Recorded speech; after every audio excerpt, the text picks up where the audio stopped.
ఇక డీటెయిల్స్ చూస్తే తెలంగాణలో ప్రముఖ పుణ్యక్షేత్రమైన యాదాద్రి శ్రీ లక్ష్మీ నరసింహస్వామి వారి సన్నిధిలో అధ్యయనోత్సవాలు ఘనంగా జరిగాయి.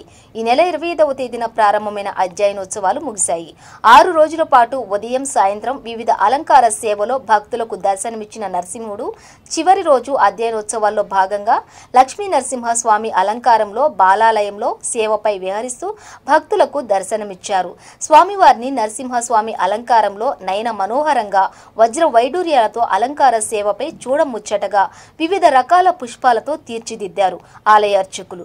మేళతాళాలు మంగళ వాయిద్యాల హోరు నడుమ వేద పండితుల వేద పారాయణాల దివ్య ప్రబంధ పారాయణాల మధ్య ప్రత్యేక పూజలతో స్వామివారి చివరి రోజు అధ్యయనోత్సవాలు వైభవోపేతంగా జరిగాయి.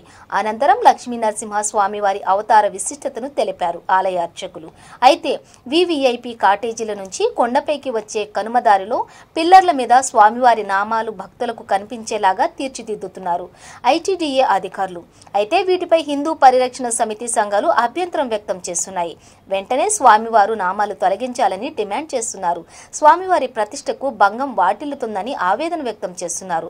యాదాద్రి అభివృద్ధి పనుల్లో భాగంగా వైటీడీఏ 3వ ఘాటు నిర్మాణంలో ఉన్న పిల్లర్లకు శంకుచక్ర నామాలు ముద్రలతో కూడిన బొమ్మలు వేయడంతో స్థానికులు హిందూ సంఘాలు ఆందోళన చేస్తున్నారు.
రాత్రి